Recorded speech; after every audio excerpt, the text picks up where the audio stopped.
Good morning. Another gray day here in Oklahoma. Thank you for being with me. I continue with our book, The Western Women's Reader, the remarkable writings of women who shaped the American West, spanning 300 years. This lady is Maxine Hong Kingston, 1940 to we do not know when. Born in Stockton, California, Maxine Hong Kingston has become one of the most widely read women authors living today. Her writings reflect her sense of being poised between two worlds, China and the United States, and not feeling quite at home in either. The fate of her parents, who lost status in their move to the United States. Are you trying to get in the back, baby? Hang on. Is that in your way? Are you hot? You hot, daughter? Oh, there we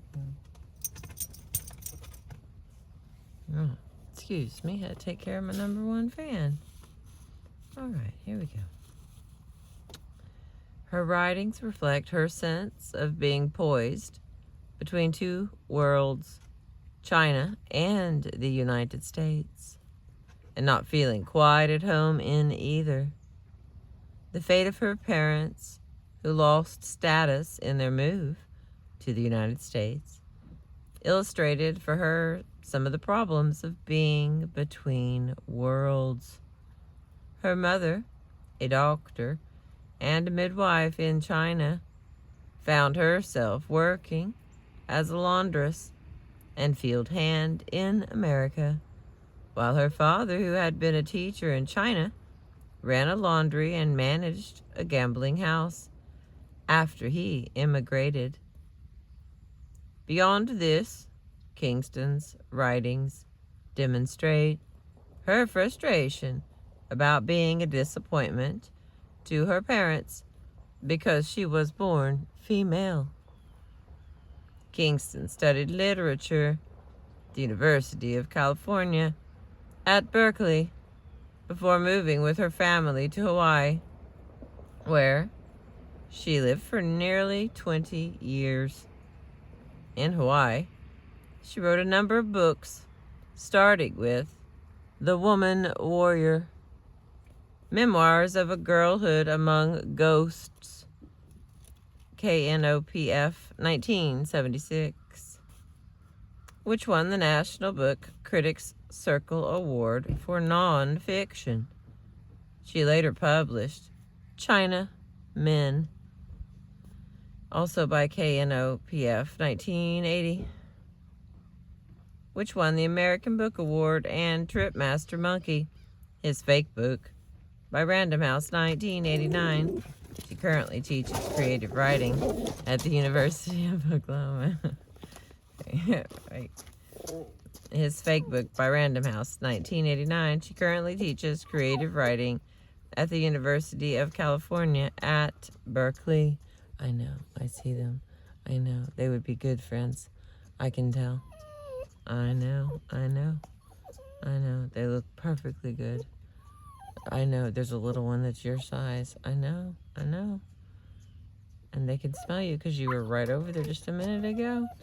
I know, they have no idea. Because they're so busy smelling the pole, they don't even know that you're here. I know. They'll be back, though. I know. I'm sorry, baby. I'm sorry you cannot be their friend right now. But they know you exist. I know, baby. I'm so sorry. It's not getting friends hour. I'm so sorry. I know. That water's running. That's why they can't hear. That one is mostly gray. So there's probably more than one reason that one can't hear. I know. They're very cute. I agree. And they look like they're probably even smart. They're probably even smart dogs. I know. And it has a little spot on its tail. Oh my God, that's cute. They'll be back. Sorry for that brief intermission. Again, with my number one fan, we have to pay attention to him when little dramas show. Rather than they were full-blown sound effects, which is what they could have been if I'd rolled that window down. All right, back to about Maxine Hong Kingston.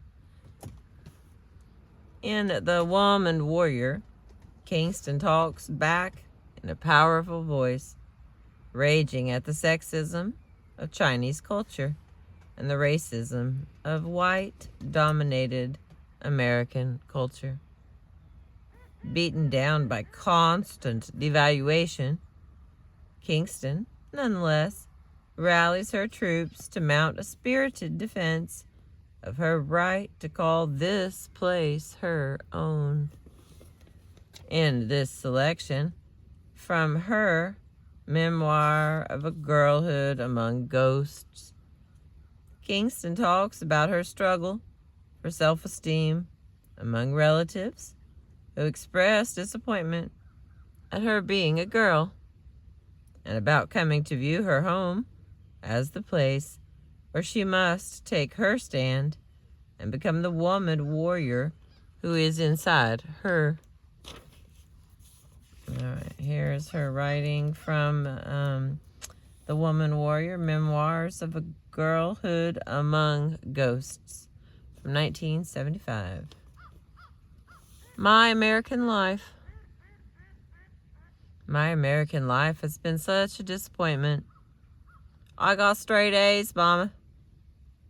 Let me tell you a true story about a girl who saved her village. I could not figure out what was my village, and it was important that I do something big and fine, or else my parents would sell me when we made our way back to China. In China, there were solutions for what to do with little girls who ate up food and threw tantrums. You can't eat straight A's. When one of my parents or the immigrant villagers said, "Feeding girls is feeding cowbirds," I would thrash on the floor and scream so hard I couldn't talk. I couldn't stop. What's the matter with her? I don't know. Bad, I guess. You know how girls are. There's no profit in raising girls.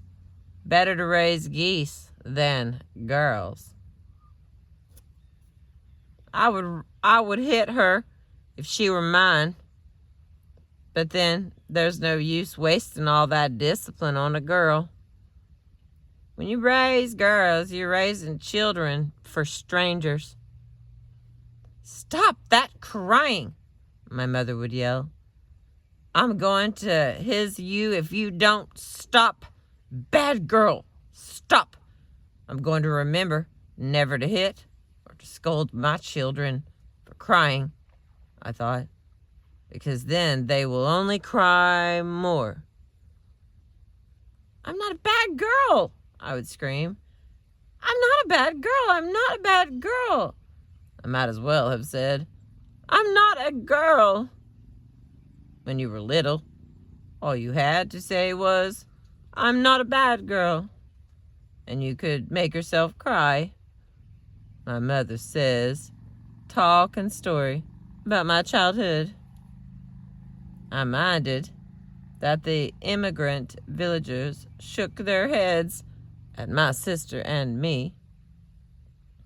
One girl and another girl, they said, and made our parents ashamed to take us out together. The good part about my brothers being born was that people stopped saying, all girls, but I learned new grievances. Did you roll an egg on my face like that when I was born? Did you have a full mouth party for me? Did you turn on all the lights? Did you send my picture to grandmother? Why not? Because I'm a girl. Is that why not? Why didn't you teach me English? You like having me beaten up at school, don't you? She is very mean, isn't she? The immigrant villagers would say. Come, children, hurry, hurry. Who wants to go out with great uncle? On Saturday mornings, my great uncle, the ex-river pirate, did the shopping. Get your coats, whoever's coming. I'm coming. Wait for me.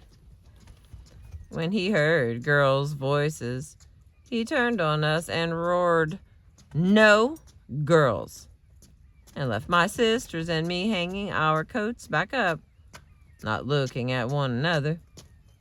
The boys came back with candy and new toys. When they walked through Chinatown, the people must have said, "Oh boy, I know. I see troubles coming. I know. He got close enough for you to see him. I see that.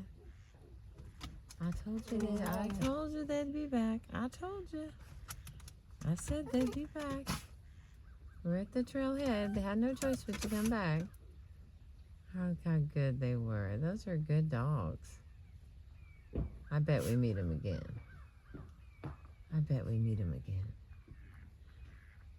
I know there's still one more to come this way we haven't seen yet. Good dog. He's a good boy. That wily dog is a good boy. All right. Sorry, a little continuation of the earlier drama. When they walked through Chinatown, the people must have said, a boy, and another boy, and another boy. At my great uncle's funeral, I secretly tested out, feeling glad that he was dead. The 6-foot bearish masculinity of him. I went away to college, Berkeley in the 60s, and I studied, and I marched to change the world, but I did not turn into a boy. I would have liked to bring myself back as a boy for my parents to welcome with children and pigs. That was for my brother, who returned alive from Vietnam. If I went to Vietnam, I would not come back. Females desert families, it was said. There is an outward tendency in females, which meant that I was getting straight A's for the good of my future husband's family, not my own. I did not plan ever to have a husband. I would show my mother and father and the nosy immigrant villagers that girls have no outward tendency. I stopped getting straight A's. And all the time I was having to turn myself American feminine or no dates. There is a Chinese word for the female I, which is slave. Break the woman with their own tongues. I refused to cook. When I had to wash dishes, I would crack one or two. Bad girl, my mother yelled, and sometimes that made me gloat rather than cry. Isn't a bad girl almost a boy? What do you want to be when you grow up, little girl? A lumberjack in Oregon. Even now, unless I'm happy, I burn the food when I cook. I do not feed people. I let the dirty dishes rot. I eat at other people's tables, but won't invite them to mine, where the dishes are rotting. If I could not eat, perhaps I could make myself a warrior, like the swordswoman who drives me. I must rise and plow the fields as soon as the baby comes out. Once I get outside the house, what bird might call me? On what horse could I ride away? Marriage and childbirth strengthened the swordswoman. It was not a maid like Joan of Arc. Do the women's work, then do more work, which will become ours, too. No husband of mine will say, I could have been a drummer, but I had to think about the wife and kids. You know how it is. Nobody supports me at the expense of his own adventure. Then I get bitter. No one supports me. I am not loved enough to be supported. That I am not a burden has to compensate for the sad envy when I look at women loved enough to be supported. Even now, China wraps double binds around my feet. When urban renewal tore down my parents' laundry and paved over our slum for a parking lot, I only made up gun and knife fantasies and did nothing useful. From the fairy tales, I've learned exactly who the enemy are. I easily recognize them. Business suited in their modern American executive guise. Each boss 2 feet taller than I am. Impossible to meet eye to eye. I once worked at an art supply house that sold paints to artists. Order more of that black person yellow, will you? The boss told me. Bright, isn't it? It's called black person yellow. I don't like that word. I had to say it in my bad, small person's voice. That makes no impact. Boss never deigned to answer. I also worked at a land developers association. The building industry was planning a banquet for contractors, real estate dealers, and real estate editors. Did you know the restaurant you choose for the banquet is being picketed by CORE and the NAACP? I squeaked. Of course I know, the boss laughed. That's why I chose it. I refuse to type these invitations, I whispered, voice unreliable. He leaned back in his leather chair, his bossy stomach opulent. He picked up his calendar and slowly circled a date. You will be paid up to here, he said. We'll mail you the check. If I took the sword, which my hate must surely have forged out of the air, and gutted him, I would put a color and wrinkle into his shirt. It's not just the stupid racists that I have to do something about, but the tyrants who, for whatever reason, can deny my family food and work. My job is my own, only land. ...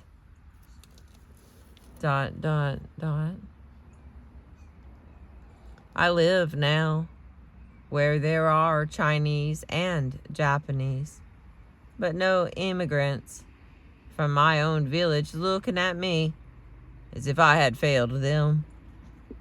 Living among one's own immigrant villagers can give a good Chinese far from China glory and a place. That old busboy is really a swordsman, we whisper when he goes by. He's a swordsman who's killed 50. He has a tong axe in his closet. But I am useless. One more girl who couldn't be sold. When I visit the family now, I wrap my American successes around me like a private shawl. I am worthy of eating the food. From afar, I can believe my family loves me fundamentally. They only say, when fishing for treasures in the flood, be careful not to pull in girls. Because that is what one says about daughters. But I watched such words come out of my own mother's and father's mouths. I looked at their ink drawing of poor people snagging their neighbors' floatage with long flood books and pushing the girl babies on down the river. And I had to get out of hating range. I read in an anthropology book that Chinese say, girls are necessary too. I have never heard the Chinese I know make this concession. Perhaps it was a saying in another village. I refused to shy my way anymore through our Chinatown, which tasks me with the old sayings and the stories.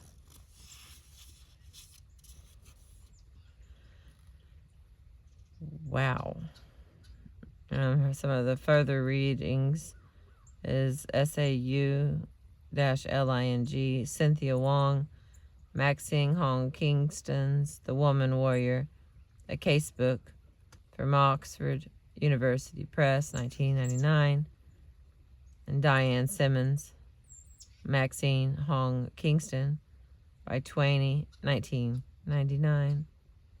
Paul Skenazy and Tara Martin, Conversations with Maxine Hong Kingston, from the University Press of Mississippi, 1998. Laura E. Skandura Trombley, with critical essays on Maxine Hong Kingston. We've got another one, Hawaii One Summer, by University of Hawaii Press. And then King Kok, K-O-K, by Shung Articulate Silences. And then, so it seems like you can find a lot about a lady named Maxine Hong Kingston. No hyphens, 3 names. All right. The next one's only a couple of pages, or a page and a half, so let's see where we can go. Thank you for being with me. I appreciate you.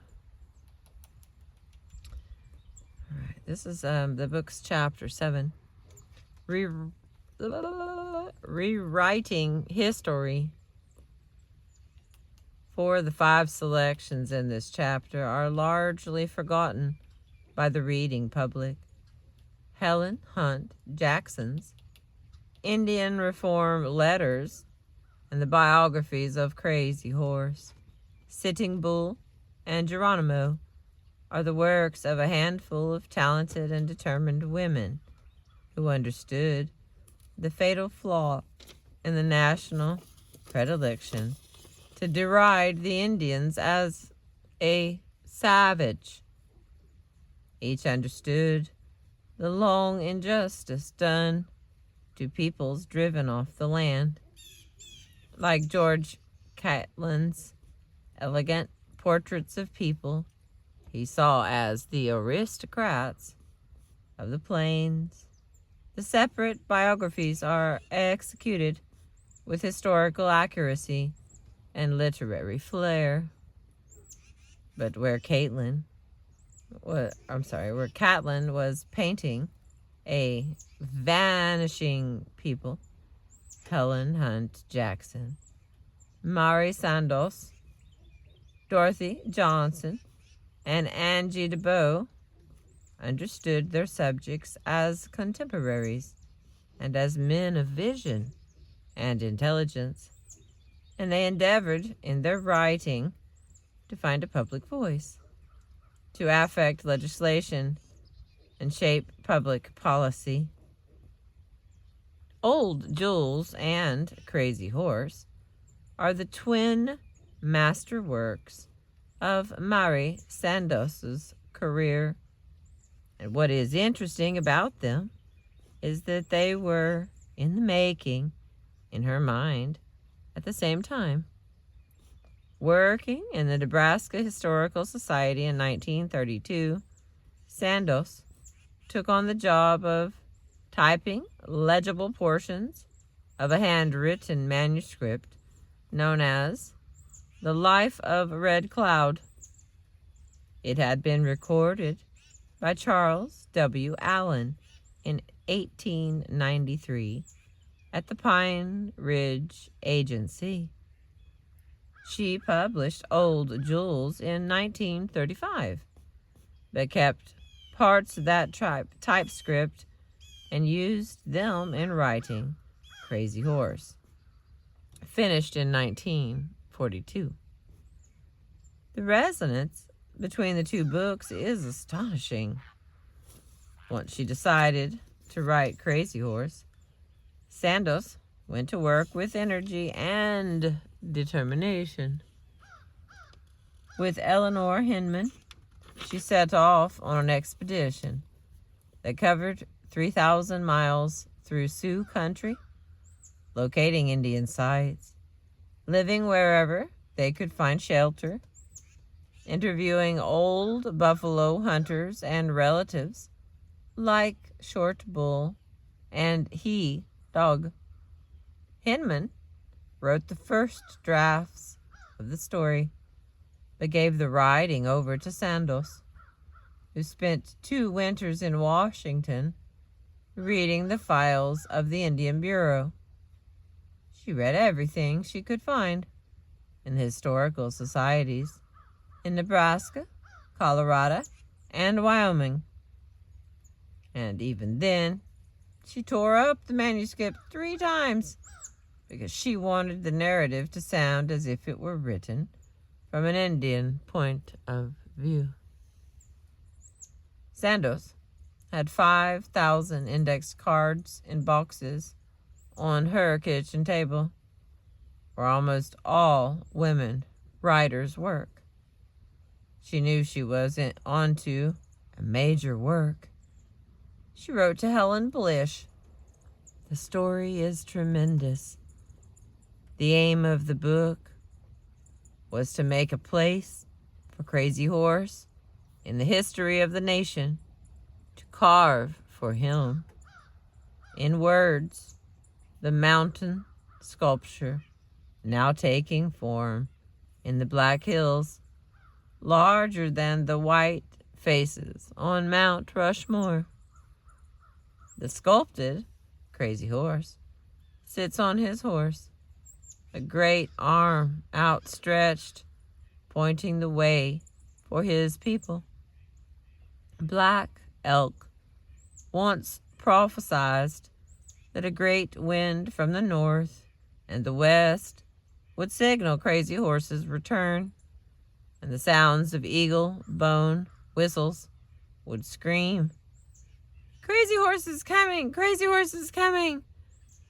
Sandos and Angie DeBow, Dorothy Johnson, heard those eagle bone whistles 50 years ago, as each woman wrote about the chief who led his people with wisdom and care before he was defeated by what Helen Hunt Jackson called a century of dishonor. The final selection, Sitting on Red Cloud's Grave by Delphine Redshirt, suggests that the heroes of the past do not wait for restoration by national legislation or recognition.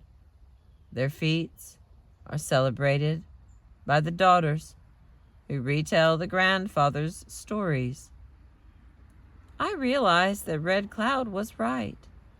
He knows all things and knows that we are still true to him. Ho he, as Ka used to say, and as Mao now says, that please me, it is good.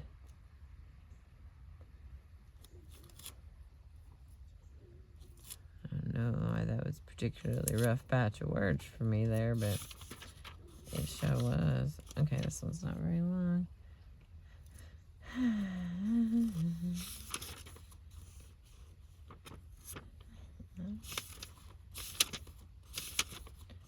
That next one's pretty gosh darn long, lady.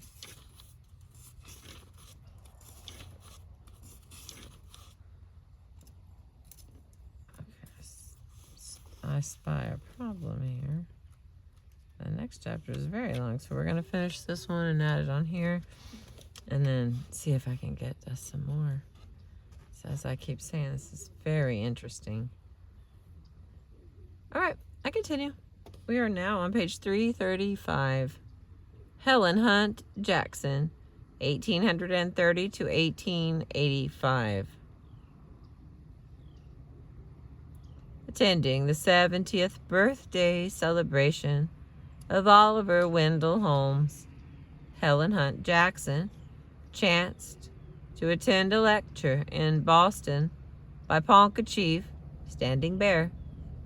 He recounted the ways in which tribal lands had been taken from his people, and that when he attempted to bury the body of his young son in ancestral lands in Dakota Territory, he and 30 of his people were arrested on orders of Secretary of the Interior Carl Schurz.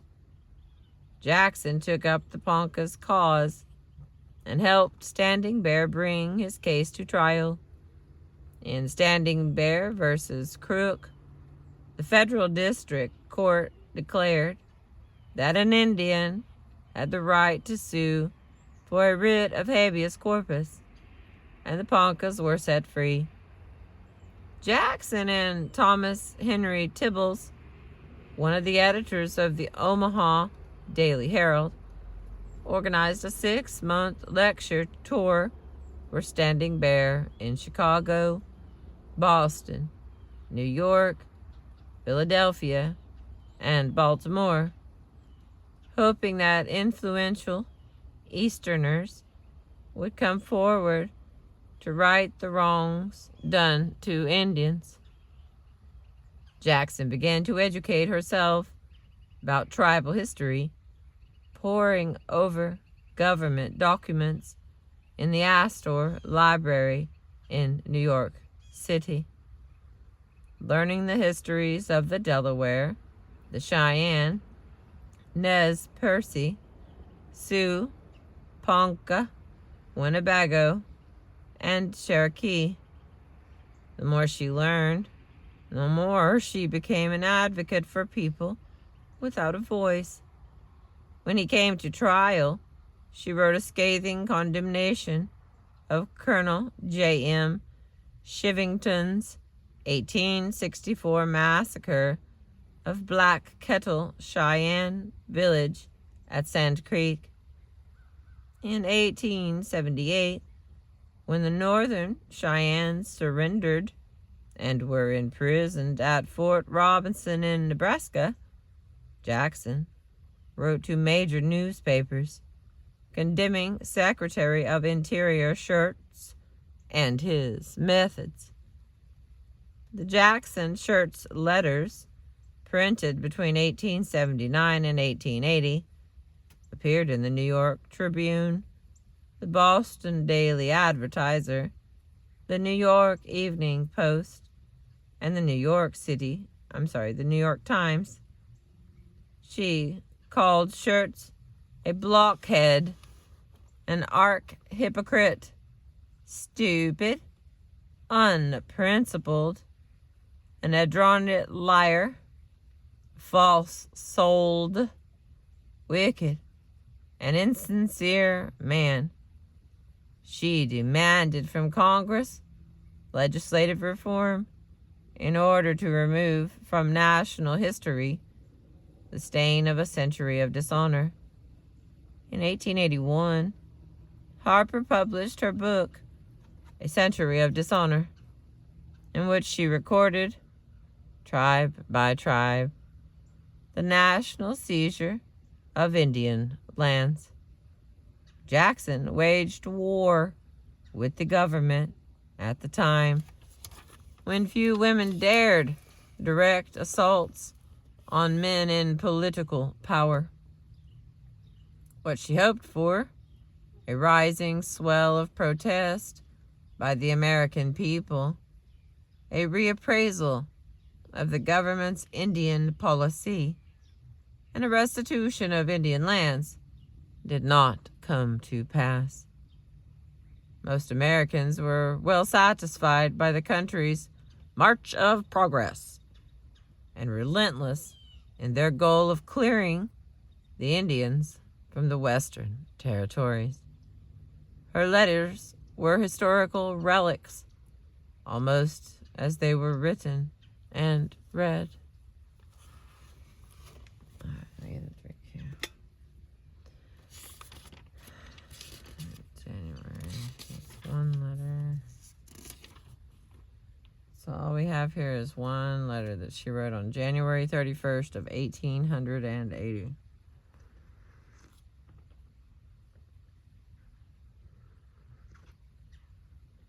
And what I can read with my fast-seeing eyeballs, I'm going to say a trigger warning because it sounds like it's really, really ugly. It's not stuff that we don't know, but if this is not a thing that you can handle from 1880, then I am giving you that warning with respect. All right, here we roll.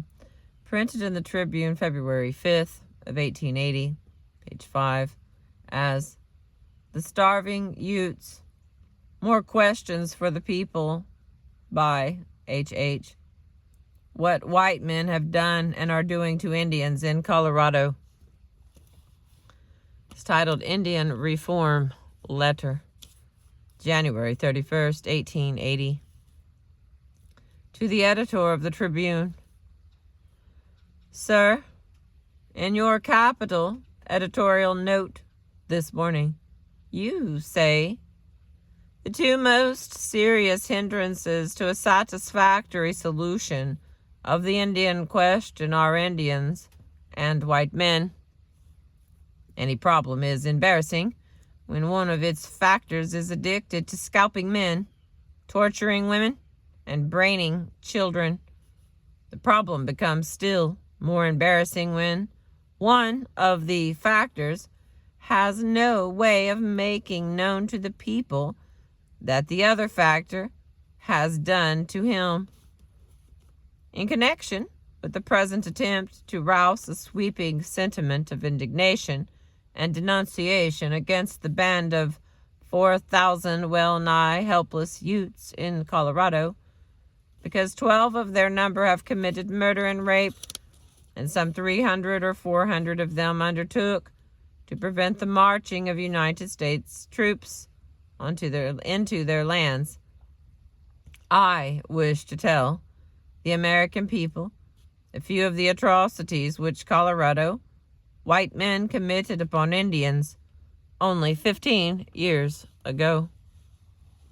In June of 1864, Governor Evans of Colorado sent out a circular to the Indians of the plains, inviting all friendly Indians to come into the neighborhood of the forts and be protected by the United States troops.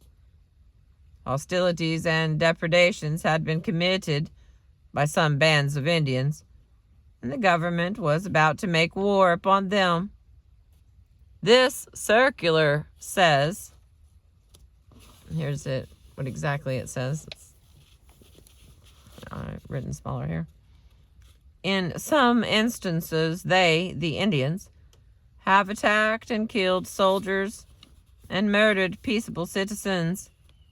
For this, the great Father is angry and will, Lord, and will certainly hunt them out and punish them.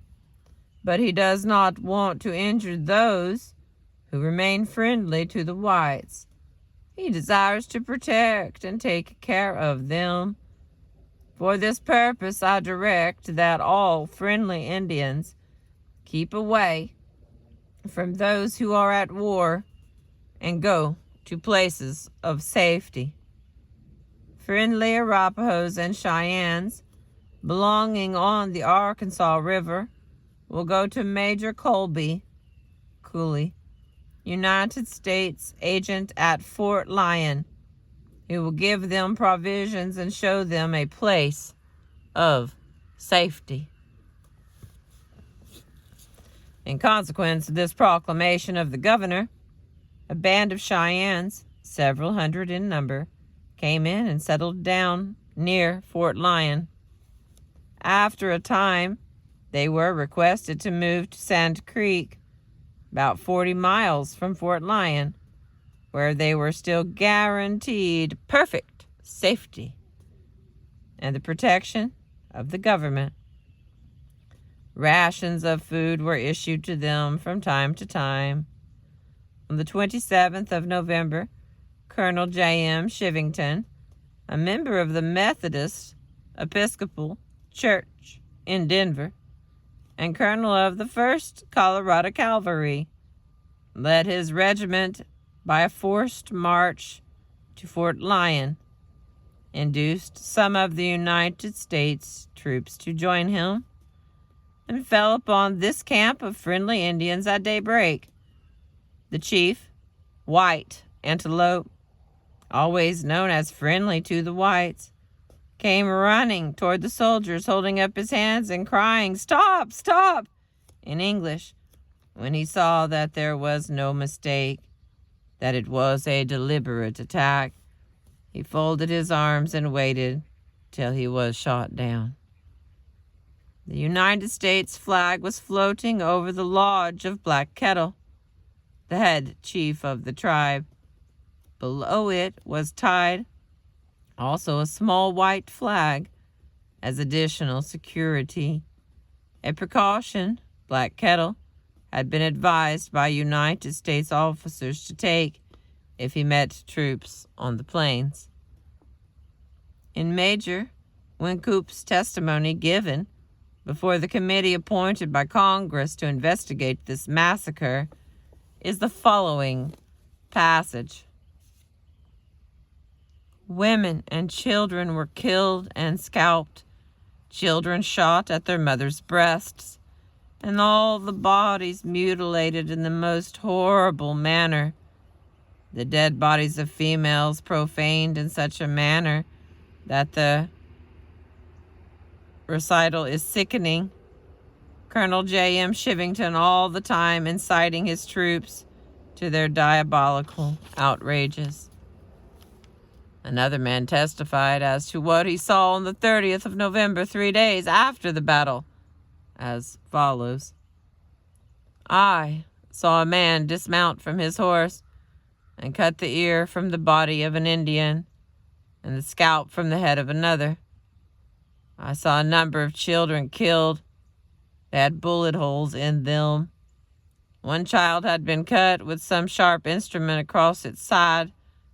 I saw another that both ears had been cut off.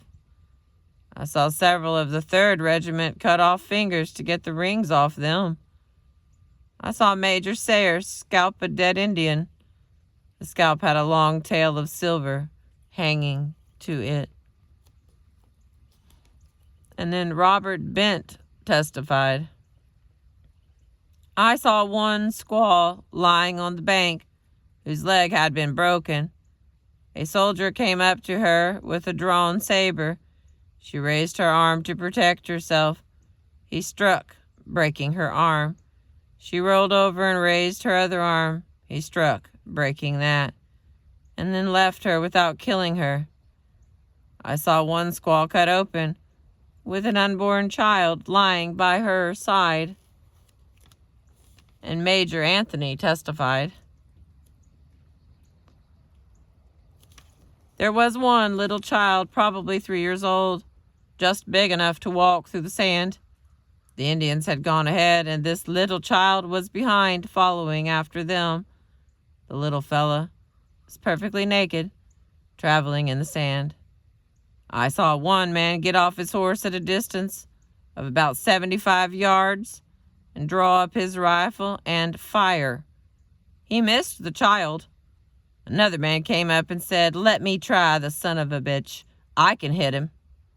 He got down off his horse, kneeled down, and fired at the little child, but he missed him. Third man came up and made a similar remark and fired, and the little fellow dropped. The Indians were not able to make much resistance, as only a part of them were armed. The United States officers, having required them to give up their guns. Luckily, they had kept a few. When this Colorado regiment of demons returned to Denver, they were greeted with an ovation. The Denver News said, "All acquitted themselves well. Colorado soldiers have again covered themselves with glory." At a theatrical performance given in the city, the scalps taken from 3 Indians were held up and exhibited to the audience, which applauded rapturously.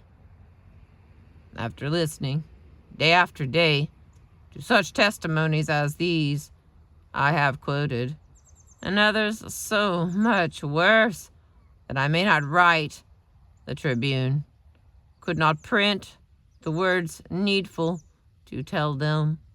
The committee reported, "It is difficult to believe that beings in the form of men, the disgracing the uniform of the United States soldiers and officers, could commit our countenance the commission of such acts of cruelty and barbarity."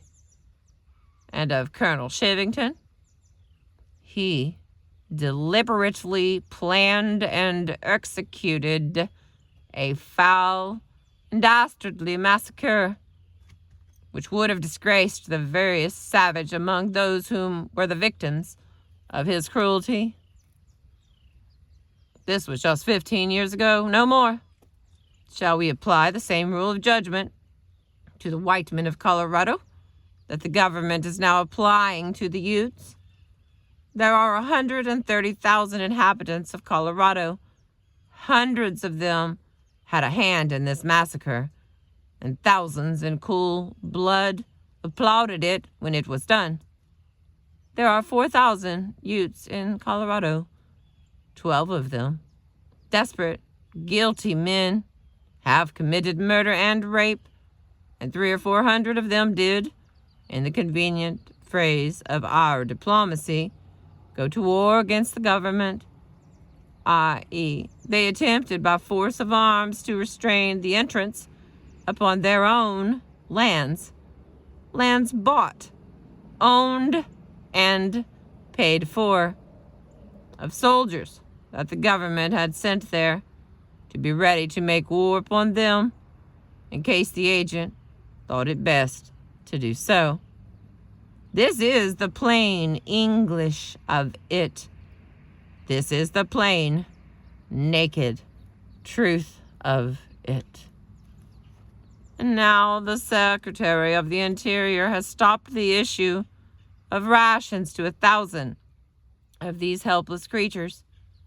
Rations, be it understood, which are not and never were a charity, but are the Utes' rightful dues on account of lands by them sold, dues which the government promised to pay annually forever. Will the American people justify this? There is such a thing as the conscience of a nation, as a nation's sense of justice. Can it not be roused to speak now? Shall we still sit warm and well-fed in our homes, while 500 women and little children are being slowly starved in the bleak, barren wildernesses of Colorado. Starved, not because storm or blight or drought has visited their country and cut off their crops, not because pestilence has laid its hand on them and slain the hunters who brought them meat, but because it lies within the promise of one man, by one word, to deprive them of one half their necessary food for as long a term of years as he may please. And the Secretary of the Interior cannot consistently feed a tribe that has gone to war against the government. We read in the statutes of the United States that certain things may be done by executive order of the president. Is it not now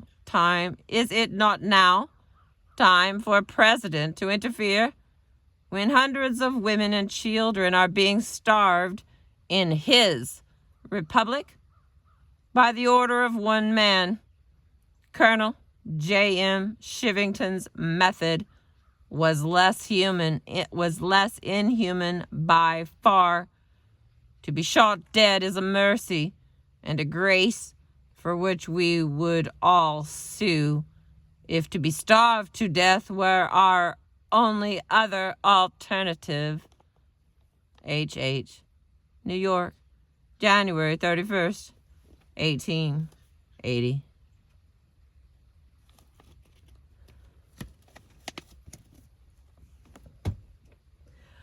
Looks like we're doing it again. Thank you for being with me. I appreciate you.